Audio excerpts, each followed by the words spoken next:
சிங்கமும் முயலும். சிங்கம் முழுவதையும் ராஜாவாகக் கொண்டிருந்தது.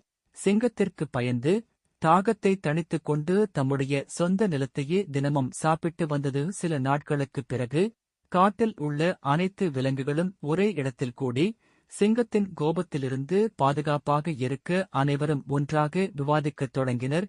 இறுதியில் ஒரு பறவை, சிங்கத்தின் கை மற்றும் பணத்திற்கு பதிலாக வாழ்நாளில் ஒரு முறையாவது சிங்கத்தை சந்திக்க வேண்டும் என்று நான் நினைக்கிறேன். இப்படியே ஒவ்வொரு நாளும் சிங்கம் ஒருவரை தின்னும். நரியின் அறிவுரையின் பேரில் எல்லா விலங்குகளும், சரி, நம் முறை வரும் வரை சாவுக்கு பயந்து நம்மை காப்பாற்றிக் கொள்வோம் என்றது. மிருகங்களின் விஷயம் முடிந்து நிம்மதியாக வாழ்வோம்.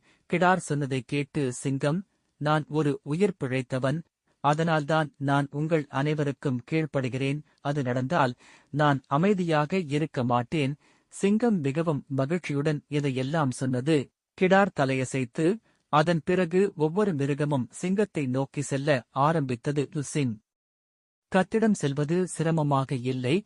தன் மிருகங்களை இரக்கமில்லாமல் கொன்று கொண்டிருக்கும் சிங்கத்திற்கு பாடம் கற்பிக்காமல் ஒரு நல்ல திட்டத்துடன் வந்து மெதுவாக சிங்கத்தின் குகைக்கு அருகில் சென்றது. சிங்கம் மிகவும் கோபமடைந்தது. முயலை பார்த்து சிங்கத்திடம் சொன்னது, தாமதமானால் நான் மானமாக இருக்க மாட்டேன். அதனால் நான் காட்டிற்குச் சென்று என் விருப்பப்படி எந்த மிருகத்தையும் வேட்டையாடி சாப்பிடுவேன் என்று சொன்னேன். ராஜா, அது புளிப்பாகிவிட்டது. அதற்குப் பின்னால் ஒரு பெரிய காரணம் இருக்கிறது. நான் சொல்கிறேன், நீங்கள் கேளுங்கள். அதன் பிறகு சிங்கம் மீண்டும் குசேவிடம் சொன்னது, அது என்ன? காட்டில் சொல்லுங்கள், நான் உங்களிடம் பத்திரமாக வருகிறேன். வழியில் ஒரு சிங்கத்தை சந்தித்து என்னை கொல்லத் தொடங்கினேன். ஆனால் அந்த சிங்கம் உன்னை பிடிக்கவில்லை. அவனைப் பற்றி நிறைய கெட்ட வார்த்தைகள் சொல்வதைக் கண்டு நீ என்னைக் கொன்றால் எங்கள் ராஜா உன்னை முத்தமிட மாட்டான் என்றேன். சிங்கம் சொன்னது, உங்கள் ராஜா என்னை என்ன செய்வார்? நான் பல யானைகளைக் கொன்றேன்.